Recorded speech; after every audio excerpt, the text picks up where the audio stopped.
Hey everyone, what's up? Matt here from SoundSwitch, and in this tutorial video, we're going to show you how to set up 3 and 4 players with engine lighting. So let's get into it.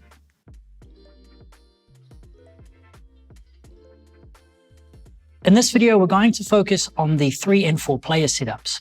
An important note when using engine lighting is that you must have a Denon DJ X1800 or X1850 mixer. If you are using a third-party mixer and the players and you want to use automated lighting, you can use the SoundSwitch desktop software to MIDI map that mixer to the SoundSwitch desktop software. The reason being is that we need the fader values from the mixer to decide which light show is playing back. On engine lighting, this fader information is sent via the Ethernet ports in the back of the mixer. Whereas with a third-party mixer that doesn't have these types of ports, you will need to MIDI map the faders on the third-party mixer to the SoundSwitch desktop software.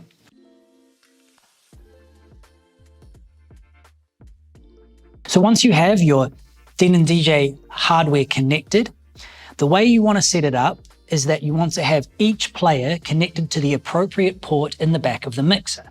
For example, we'll be using this player on the left as player 1, then player 2, player 3, and player 4. So you want to have the ports on the back of the mixer connected in the same way. You want player 1 connected to port 1, player 2 to port 2, and players 3 and 4 to ports 3 and 4 respectively. This will allow Engine OS that runs on the players to connect with the mixer and share important information like track, time, BPM, and fader information with engine lighting running on one of the players. That raises another important point. Engine lighting doesn't need to run on every single player. It simply needs to run on the one player that has your DMX hardware connected. Theoretically, you could run engine lighting on all players and have up to 8 universes outputting across your setup. But if you're using that kind of setup, you probably have a massive rig of lights and you will need some customized support. So if you are looking to integrate this setup into a very large stage setup, please reach out to support@soundswitch.com and we will get you up and running. In this video, we'll focus on the 4 players and the mixer and getting that set up. So let's dive in.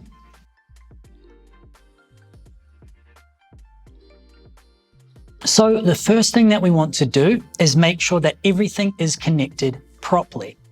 So we want to power everything down, and then we want to connect the Ethernet port from player 1 into port 1 on the mixer, player 2 to port 2 on the mixer, player 3 to port 3, and player 4 into port 4, and then we want to boot up the mixer. Once that's all running and ready to go and the mixer has fully booted, then we want to start loading up the players. So we'll start here with the player on the left, and then we'll go through and turn on the rest of the players. Now, as we mentioned, you do not need to run engine lighting on all of the players. You only need to run it on one. And this is because that network connection on the back of the players allows information from, say, player 3 to be shared with player 4. Things like sync information, as well as the lighting information that we need coming from the players, such as playhead time, BPM, and the beat grid of the track. So once everything is booted up, we just want to make sure that the connection is working and Engine Connect is running. So on the mixer, you will see the Engine Connect icon, which is the third button on the right above the screen on the mixer. We want to make sure that's connected, and then we also want to make sure that the cue buttons on the mixer are displaying the deck colors from each player. Now by default, the deck colors are usually blue and green for layers A and B, but in this example, I have customized those colors to make it easy to know which player is associated to which fader. So we have purple on the left deck, orange on the second deck, on the third player we have red, and on the fourth player we have green. And as you can see here, the cue buttons are lining up with those different players. We have purple, orange, red, and green. If you would like to change that setup, you can simply hold down the Engine Connect button and you will get an Engine Connect settings option on the screen. Here you can choose to assign the channel fader to this mixer. So for example, here we have player 3 running into the third channel on the mixer. So once all of your channels are assigned and all of your players are numbered correctly, 1, 2, 3, and 4, you can close these menus and you can choose the source that you're going to be using to play back your audio. So here I'm choosing my USB that is connected to one of the players, and then the source is shared across all of the players using that network connection. Then we just want to load up tracks onto all of the players, which is perfect. Then on the player that has the USB to micro DMX interface connected, we just want to open up engine lighting. And then the first thing we want to do in the top left-hand corner is select our source. So you can store your lighting information either on the same USB stick that has your audio, or you can have a separate dedicated USB drive or SD card specifically for your engine lighting information. This is where you store your SoundSwitch project and all of your lighting files. So here I have my USB drive selected, I have my gig bar move project selected, and I also have my gig bar venue selected. Now everything is set up. The first test that we can run is our white color override, and here we can see that all of our lights are white.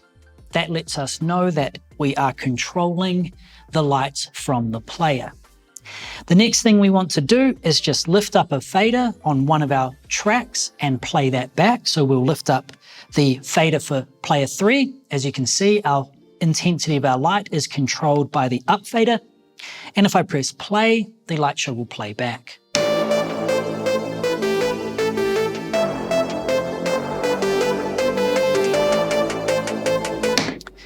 If I pause that track, the light show will pause, and if I bring the fader down, again, the light show will come down. If I want to load a track on the other side, I can load up the fader on channel 2, and I can press play, and the light show will play here.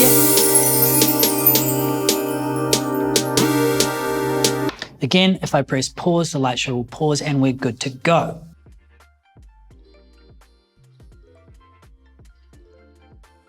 If you find that things aren't working, and you're not quite sure why, simply open the preferences in engine lighting and scroll to the bottom, and here you will see a player mode setting.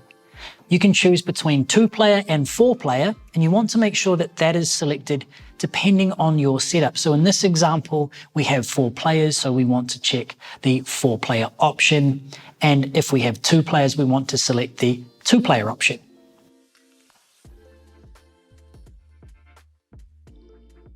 So let's say we want to remove the first player here, and we only want to use the 3 players. So we'll just power this player down, and then Engine OS will automatically reassociate the player numbers. So here we have player 1, player 2, and player 3. If I lift up the fader for player 1, I'm not getting anything back. But if I lift up the fader for player 2, I'm getting the playback for that particular track. Again, if you would like to reassociate these players to different faders or change the player numbers, hold down the Engine Connect icon and make sure that each one of those players is connected appropriately. So in this example, we have player 1, which is linked to the second fader on the mixer. We have player 2, which is linked to the third fader on the mixer, as it was with the 4-player setup. And here we have player 3, which is now linked to the 4th fader, which is exactly the same as it was set up earlier. But again, you could shift those across. So here we will hold down the Engine Connect icon. I'll reassign this player to be channel 1, this player to be channel 2, and this player to be channel 3. And now all of those are working, and we can start to play back our light shows in the same way as we did with the 4-deck setup, but now we're only using those 3 decks. If you need any help setting this particular setup up, or if you need any help at all, please reach out to support@soundswitch.com or send us a message on Facebook or Instagram. If you would like to share your setup or your videos of you using engine lighting or SoundSwitch, please join the user group on Facebook. Thanks, and we'll see you in another video.